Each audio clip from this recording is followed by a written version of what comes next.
Assalamualaikum warahmatullahi wabarakatuh. Selamat pagi, selamat siang, dan selamat malam untuk kita semua.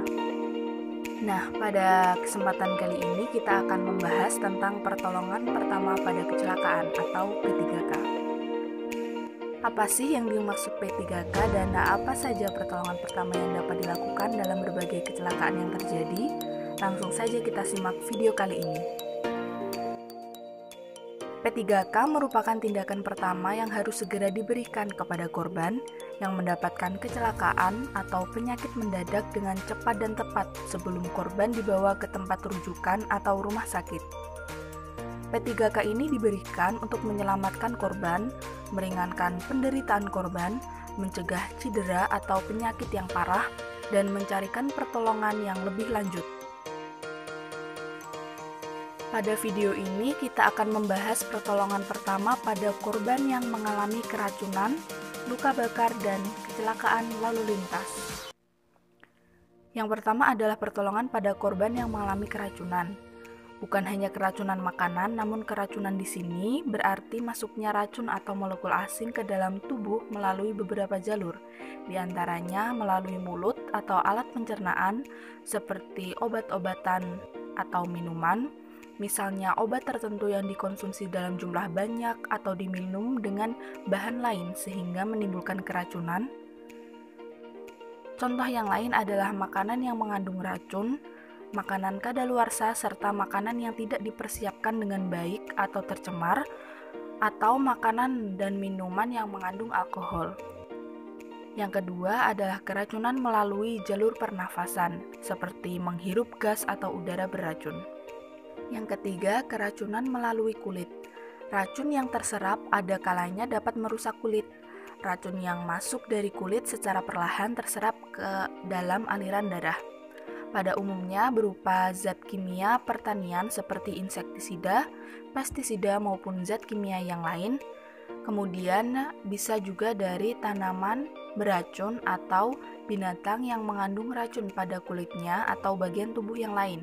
Umumnya ada pada binatang yang hidup di air.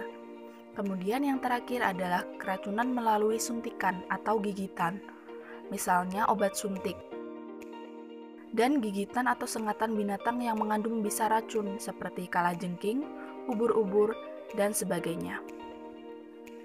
Setelah tadi ada beberapa jalur masuknya racun, sekarang kita bahas bagaimana pertolongan pertama yang harus diberikan kepada korban keracunan.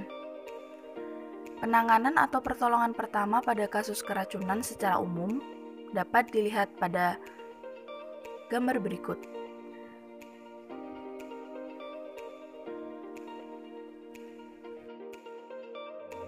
Kemudian penanganan atau pertolongan pertama pada kasus keracunan yang khusus.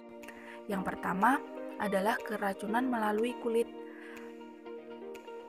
Dapat dilakukan dengan dua cara. Yang pertama adalah dengan cara memberikan minum ataupun air sebanyak-banyaknya maupun memberi anti racun yang umum seperti norit. Tapi perlu diingat bahwa jangan pernah berikan susu pada keracunan yang diketahui karena zat yang mengandung fosfat. Kemudian yang selanjutnya adalah kita dapat melakukan rangsangan-rangsangan muntah untuk mengeluarkan racun dari dalam lambung, di mana cara ini efektif 2 jam pertama saat kejadian. Namun jangan lakukan rangsangan muntah pada pasien atau korban yang mengalami kejang atau memiliki riwayat kejang dan penderita yang tidak sadar atau mengalami gangguan kesadaran. Kemudian yang kedua adalah keracunan melalui kulit. Itu dapat dilakukan dengan membuka baju penderita yang terkena. Kemudian siram bagian yang terkena racun dengan air sekurang-kurangnya 20 menit. Bila racun berupa serbuk, maka sikat dahulu sebelum menyiram dengan air. Posisikan penolong agak jauh dari tubuh penderita atau korban yang terkena racun untuk menghindari kontaminasi. Selanjutnya, penanganan pada korban luka. Yang pertama, hentikan proses luka bakar. Alirkan air dingin pada bagian yang terkena. Bila proses luka bakar dikarenakan bahan kimia, maka alirkan air dingin terus-menerus selama 20 menit. Kemudian lepaskan pakaian atau perhiasan penderita. Gunting pakaian apabila pakaian penderita lengket pada luka bakar. Selanjutnya, lakukan penilaian dini. Berikan oksigen bila ada, tutup luka bakar menggunakan penutup atau kasa steril, jangan pecahkan gelembung serta jangan gunakan salep, antiseptik maupun es pada luka bakar. Jika luka bakar mengenai mata, maka pastikan kedua mata ditutup. Jika luka bakar mengenai jari jemari, maka balut masing-masing jari secara terpisah. Rawat cedera lain bila ada, kemudian rujuk ke fasilitas kesehatan terdekat. Yang terakhir adalah pertolongan pertama pada korban kecelakaan lalu lintas. Terdapat beberapa kemungkinan yang akan dialami oleh korban kecelakaan lalu lintas, seperti pendarahan, luka bakar, patah tulang, syok, kesleo, atau pingsan. Berikut ini cara-cara memberikan pertolongan pertamanya. Yang pertama, jika korban mengalami pendarahan, maka segera hentikan pendarahan tersebut agar korban tidak kehabisan darah. Sebelum menangani kulit yang berdarah, gunakan sarung tangan sekali pakai jika ada, guna meminimalkan penularan penyakit infeksi. Anda bisa menghentikan pendarahan dengan cara menekan area yang terluka, gunakan kapas atau perban jika tersedia, kemudian tekan luka hingga pendarahan berhenti.